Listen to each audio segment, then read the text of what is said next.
തെരുവുനായ്പേടിയിൽ കേരളം കഴിയുമ്പോൾ തെരുവുനായ സംരക്ഷണത്തിനായി പാർക്ക് ഒരുക്കിയിരിക്കുകയാണ് പാലാ നഗരസഭ. 1.5 വർഷം മുൻപാണ് പാലായിൽ ഡോഗ് പാർക്ക് ആരംഭിച്ചത്. നായ്ക്കളുടെ സംരക്ഷണത്തിലൂടെ സംസ്ഥാനത്തിനാകെ മാതൃകയാവുകയാണ് പാലാ നഗരസഭ.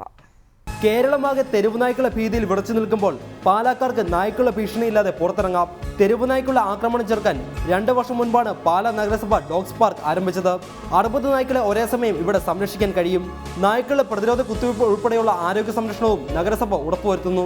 പാലാ നഗരസഭ തെരുവ് നായ്ക്കളെ സംരക്ഷിക്കുന്ന ഒരു പദ്ധതിക്ക് 2 വർഷം മുൻപ് രൂപം കൊടുത്തു.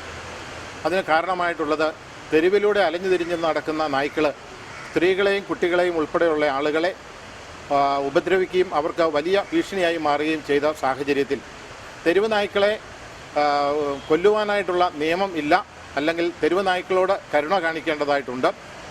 അതെല്ലാം കൂടി വരുമ്പോൾ ആളുകൾക്ക് ഉപദ്രവം ഇരിക്കേണ്ട സാഹചര്യത്തിൽ തെരുവ് നായ്ക്കളെ കൂടിലിട്ട് സംരക്ഷിക്കുക എന്നുള്ള പദ്ധതി നടപ്പിലാക്കുവാനായി നഗരസഭ തീരുമാനമെടുക്കുകയും ആ പദ്ധതി നടപ്പിലാക്കുകയും ചെയ്തു.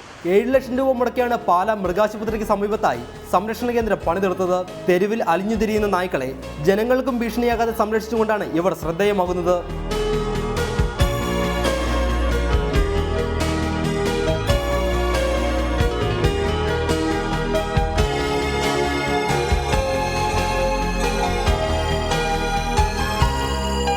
നഗരസഭ തന്നെ മുൻകൈയെടുത്താണ് തെരുവുനായ്ക്കളെ പിടിച്ച് സംരക്ഷണ കേന്ദ്രത്തിൽ എത്തിക്കുന്നതും.